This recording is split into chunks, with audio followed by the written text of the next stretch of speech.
আসমান আর জমিন যেই দিন তৈরি হয়েছে ওই দিনই আল্লাহ লিপিবদ্ধ করে দিয়েছেন তার কিতাবে রমজান। কিন্তু এর দাম আগে ছিল না, আগে ছিল সফরের মতো, রবিউল আউয়ালের মতো, রজবের মতো, শাবানের মতো। কিন্তু রমজান আসার পরে কোরআন নাজিল হয়েছে, আল্লাহ পাক রমজানের দাম এত বাড়িয়ে দিয়েছেন, মাগরিব পর্যন্ত যদি আপনি সুবহানাল্লাহ ৭০ বার পড়তেন যে সওয়াব পেতেন, মাগরিবের পর থেকে আবার ৩০ রোজার ওই চাঁদ ওঠা পর্যন্ত একবার সুবহানাল্লাহ পড়লে এরকম ৭০ বার সওয়াব পাবেন। একটাই মাত্র কারণ কোরআন। জোরে বলেন কি?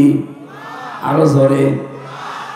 কোরআন নাজিল হওয়ার এই মাসে কোরআন আমাদের এখন সামনে, আমরা এর সাথে সম্পর্ক বাড়াতে চাই।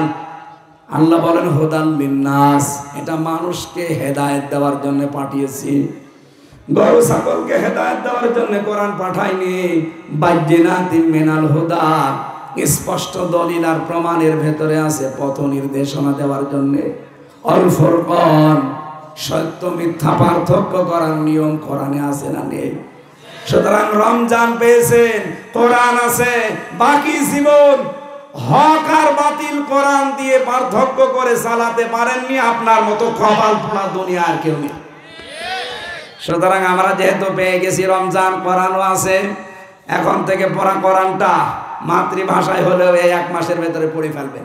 যেভাবে পড়ে আপনি দেখবেন শিরিক বেদাত আপনাকে দিয়ে কেউ করাতে পারবে না।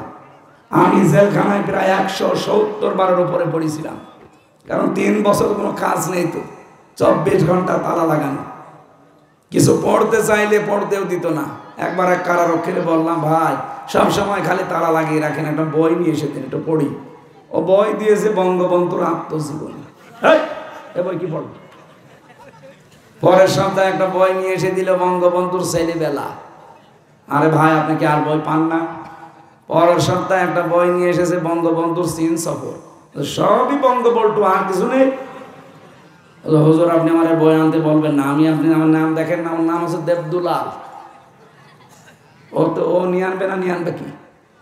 পরে একজন কারারক্ষী পেলাম, তার নাম হচ্ছে আশরাফুল। বললাম ভাই আপনি তো মুসলমান, আগে যেটা ছিল তো মালাই, আপনার অন্তত ইমান আছে, একটা বই নিয়ে এসে দিতে পারেন না?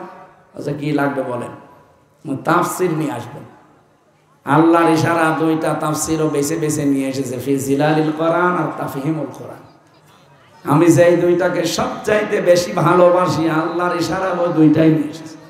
এই জন্য 3টা বছরে একেবারে আয়নার মতো পরিষ্কার হয়ে গেছে কোরআন শরীফ আমাদের কাছে। আপনি খালি একটা বার রমজান একটু পুরাটা বাংলায় পড়ে দেখেন, আপনাকে দিয়ে আমি গ্যারান্টি দিচ্ছি শিরিক বেদাত কেউ করাতে পারবে না। শিরিক বেদাত করাতে গেলে আয়না সামনে চলে আসবে, এটা তো শিরিক, এটা তো বেদাত। আপনি তখন হক আর বাতিল পার্থক্য করে বাকি জীবনটা যদি চালাতে পারেন, আপনি সাকসেস।